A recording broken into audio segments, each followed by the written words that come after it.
Assalamualaikum warahmatullahi wabarakatuh.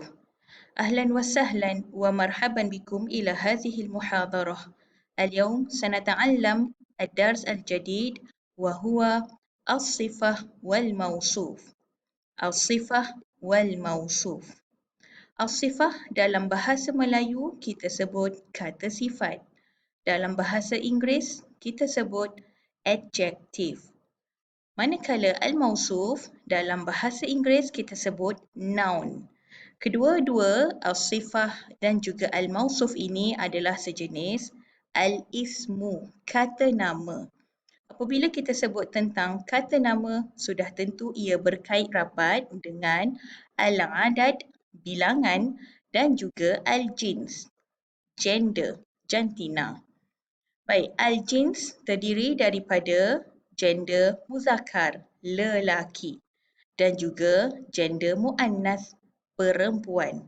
Manakala dari sudut al-adad, bilangan, ia mengandungi 3 pecahan besar iaitu mufrad, iaitu singular, bilangan 1, musanna, bilangan 2 dan juga jamak, bilangan 3 dan ke atas.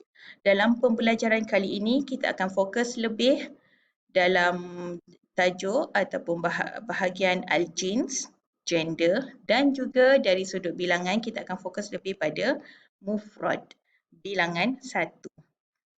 Baik, al-sifah, kata sifat, adjective.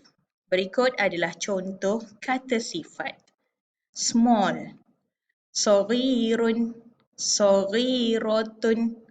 Baik, dari sudut terjemahan saghirun dan juga saghiratun, terjemahannya sama iaitu kecil. Dari sudut bilangan, bilangan juga sama iaitu ini adalah bilangan mufrad, 1. Yang beza adalah dari sudut gender. Saghirun ini dalam kategori gender muzakkar, lelaki. Manakala saghiratun ini adalah ataupun ini merujuk kepada gender perempuan, muannas. Bezanya adalah kewujudan tak marbutah ataupun ta bulat pada perkataan gender muannas tersebut. Okey, saghiratun ada tak marbutah, ini menunjukkan perkataan ini adalah untuk gender muannas, female, perempuan. Baik, seterusnya kabirun, besar. Okey, untuk gender muzakkar. Kabiratun untuk gender muannas. Nak jadikan gender muannas mudah sahaja iaitu biasanya kita letakkan tak marbutah ataupun ta bulat di akhir perkataan isim tersebut. Okey. Baik, seterusnya clean, bersih. Nazifun, nazifatun. New, baru. Jadidun, jadidatun. Short, pendek. Qasirun, qasiratun. Baik, seterusnya adalah tajuk al-mausuf. Dalam bahasa Inggeris kita sebut noun. Dalam bahasa Melayu kita boleh istilahkannya sebagai benda ataupun perkara yang disifatkan. Okey. Baik, berikut adalah contoh perkataan dalam yang boleh merujuk kepada noun, benda. Okey. Bait, rumah. Hamzah. Qitar, kereta api. Kitab, buku. Baik, kesemua perkataan ini sudah tentu bilangannya adalah 1 dan gendernya adalah muzakkar, lelaki. Kita tengok bait, qitar, kitab. Ketiga-tiga perkataan ini tiada tak marbutah, maka kita tahu gendernya adalah gender muzakkar, lelaki. Baik, manakala perkataan Hamzah. Hamzah. Ini adalah kes tertentu ataupun kes istimewa. Hamzah ini adalah gender muzakkar, lelaki. Ya, perkataan ini sungguh pun ia ada tak marbutah ataupun tak bulat di akhir perkataan. Hamzah ini tidak menunjukkan gender perempuan. Kenapa? Sebab perkataan Hamzah ini adalah kata nama khas. Kata nama khas untuk lelaki sahaja. Dan dalam ejaan dalam ejaan tulisan Arab memang ianya diakhiri dengan tak marbutah. Namun dari sudut penggunaan dan juga dari sudut terjemahan, Hamzah ini dalam kategori gender muzakkar, lelaki, nama orang. Okey, baik. Contoh perkataan ataupun mufradat ataupun vocabularies lain dalam gender muzakkar. Ghanam, seekor kambing. Qalam, sebatang pen. Talib, seorang pelajar lelaki. Kursi, sebuah kerusi. Baik, dan berikut adalah contoh perkataan ataupun vocabularies ataupun mufradat gender muannas, perempuan. Ibu. Okey, nampak perkataan tiada tak marbutah, tiada tak bulat pada akhir perkataan. Okey, namun ia masih lagi gender perempuan, muannas. Ia merujuk gender perempuan. Kenapa? Sebab terjemahan ini ialah ibu. Seorang ibu. Madrasah, sebuah sekolah. Sayyarah, sebuah kereta. Mistarah, sebatang pembaris. Farawilah, sebiji strawberry. Haqibah, sebuah beg. Bint. Okey, baik. Perkataan bint tidak diakhiri dengan tak marbutah, tidak diakhiri dengan tak bulat. Tapi ia gender muannas, perempuan. Kenapa? Sebab terjemahannya. Bint ini terjemahannya ialah anak, seorang anak ataupun seorang budak perempuan. Sa'ah, jam. Okey, baik.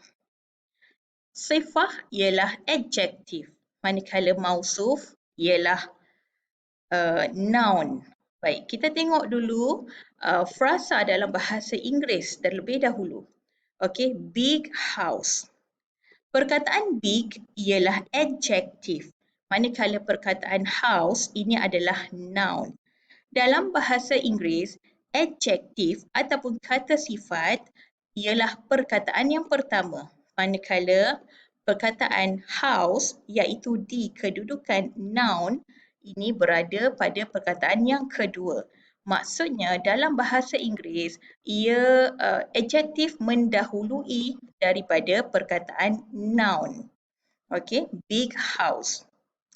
Dalam bahasa Melayu atau terjemahan bahasa Melayunya ialah rumah yang besar ataupun rumah besar. Dalam struktur bahasa Melayu, kita akan sebut perkataan mausufnya terlebih dahulu. Yakni kita akan sebut perkataan yang disifatkan, kemudian barulah diikuti dengan perkataan kata sifah, rumah yang besar. Okey, kata sifah di sini adalah besar, manakala rumah di sini adalah di kedudukan mausuf.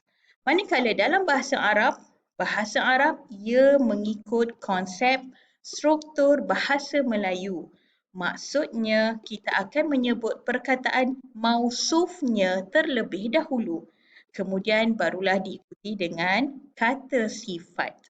Baik, rumah dalam bahasa Arab ialah bait. Okey, manakala besar dalam bahasa Arab ialah kabir. Rumah yang besar dalam bahasa Arab bunyinya ialah bait kabir. Okey, berikut adalah rumusan tentang penjelasan struktur ataupun struktur sifah mausuf dalam 3 jenis bahasa. Okey. Baik, seterusnya. Okey, baik. Sifah. Sifah ialah perkataan yang kedua, yakni ia terletak selepas perkataan mausuf. Dalam bahasa Arab, sifah ini ia akan ikut keadaan mausufnya. Maksudnya, kita kena rujuk pada perkataan mausuf. Kita kena rujuk dari segi yang pertama dari sudut gender. Yang kedua dari sudut bilangan. Yang ketiga dari sudut baris. Baris yang terdapat pada huruf akhir pada perkataan mausuf. Yang keempat kita akan tengok tentang kewujudan alif lam pada mausuf. Baik, kita ambil contoh. Baitun kabirun. Baitun ini adalah mausuf. Kita tengok perkataan bait. Apa gendernya? Gendernya adalah muzakkar, lelaki. Apa buktinya? Sebab ia tiada tak marbutah. Okey. Dan mausuf di sini huruf akhir berbaris dua di hadapan. Maka sifah pun kena jadi baris dua di hadapan pada huruf akhir pada perkataan sifah tersebut. Jadi bunyinya ialah baitun kabirun. Baitan kabirun. Huruf akhir baris dua di atas dan ada alif. Begitu juga sifah. Kena ikut keadaan mausufnya. Baitin kabirin. Baris dua di bawah. Baik, seterusnya. Al-baitu al-kabiru. Pada perkataan mausuf, ada alif lam dan huruf akhir berbaris hadapan. Maka sifah juga kena ada alif lam dan huruf akhir berbaris hadapan. Begitu juga al-baita al-kabira, al-baiti al-kabiri. Ashtari al-baita al-kabira. Saya membeli sebuah rumah yang besar. Okey, baik. Al-bait tadi adalah gender muzakkar, lelaki. Baik, sekarang kita tengok perkataan ataupun vocab gender perempuan, gender muannas. Okey, kita ambil frasa bahasa Inggeris big car. Okey, big ini adalah adjektif dan car ini adalah noun. Dalam bahasa Melayu kita akan sebut kereta yang besar ataupun kereta besar. Okey, kereta dalam bahasa Arab ialah sayyarah. Kereta dalam bahasa Arab sayyarah. Perkataan sayyarah memang ada tak marbutah menunjukkan gender muannas, female. Maka sifah juga kena letak tak marbutah tabulat menunjukkan gender female. Jadi bunyi sayyarah kabirah, kereta yang besar. Okey, baik. Dan itulah dia ciri-ciri sifah. Sifah dia akan ikut bulat-bulat keadaan mausufnya. Okey. Arkabu as-sayyarata al-kabirata. Arkabu, saya menaiki kereta yang besar. Okey, baik, seterusnya ialah at-tadribat, latihan-latihan. Okey, baik, jom kita tengok soalan yang pertama. Tatbakhu al-bintu fi al-matbakh. Tatbakhu al-bintu fi al-matbakh. Baik, apa jawapannya? Sudah tentu jawapannya ialah al-mujtahidah. Okey, pilihan jawapan yang terakhir. Al-mujtahidatu. Kenapa? Sebab kita kena refer pada perkataan mausuf. Perkataan mausuf di sini ialah al-bintu. Al-bintu anak perempuan, budak perempuan. Pada perkataan mausuf ini ada alif lam dan diakhiri dengan baris hadapan. Maka sifah juga kena ada alif lam dan diakhiri dengan baris hadapan, gender muannas, perempuan. Tatbakhu al-bintu al-mujtahidu fi al-matbakh. Budak perempuan yang rajin itu sedang memasak di dapur. Okey. Baik, seterusnya. Haza waladun ... Jawapannya adalah wasimun.